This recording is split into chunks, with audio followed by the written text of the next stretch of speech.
shopping jengol. Assalamu alaikum. Derdi rabe on kofnama on gelanama kayro jiɗuɗɗi kala tawete ɗon fof. Derdi ko mon Adamu Haruna. Concernant promotion ha shopping jengol e programme voyage meɗen to Allah mo yerdi en ɗo jahangal me déjà mi foti mi wiya on concernant promotion bo mi wari ha mi rappela on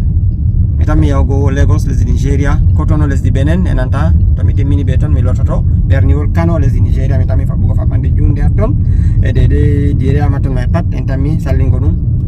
min tammi wonugo en promotion dede kala kuje de goɗɗo mari haaje fuu diga tisiji turmiji paɗe kufineje e ko nandi be majum kala hunde nde giɗɗa ha shopping jengol fuu to a contacti am derdi ko mon Adamu Haruna a wawan heɓugo ko marɗa haaje fuu e non bo ha shopping jengol nder promotion je min lanci to a soodi tisi qualité joyi ha shopping jengol amari shahu tisi qualité gotel malla bo a sufta hufinere ça dépend ha maɗa e non to a soodi tourniji joyi amari shahu tourniwol gotol malla bo a sufta guele ma bo en wiyata la faya e non shopping jengol taski waɗugo kado ha yimɓe sappo nder client en shopping jengol tammi sahogoɓe kala goto fuu tisi de 4 yard to Allah mo yerdi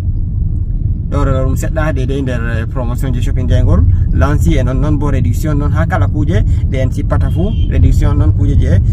35%, non je 30%, non je 25%, non je 20%, non je 15%, non je 10%, non je 5%. Donc ça dépend de hunde nden de a sufti nde a mari haaje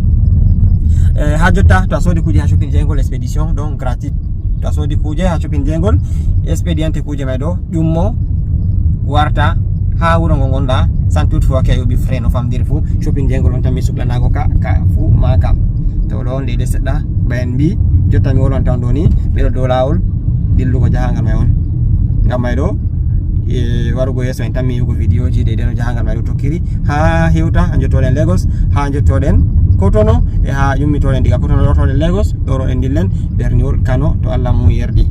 to amari haaje kuje ha Lagos Matam to ha Cotonou giɗɗa bo Matam diga jotta e to ha Kano marɗa haaje bo non Matam yake to mi yottake Kano ko giɗɗon fuu on mbaway heɓugo dedi ko moɗon Adamu Haruna mo shopping jengol wiyata on toon matami matemi dow 692 12 30 09 matemi bugal WhatsApp gam toon mbi on matemi gal appel on keɓatami yake to mi wurtake pays on kofnama on jettama on jarama shopping jengol bo yetti on assalamu aleykum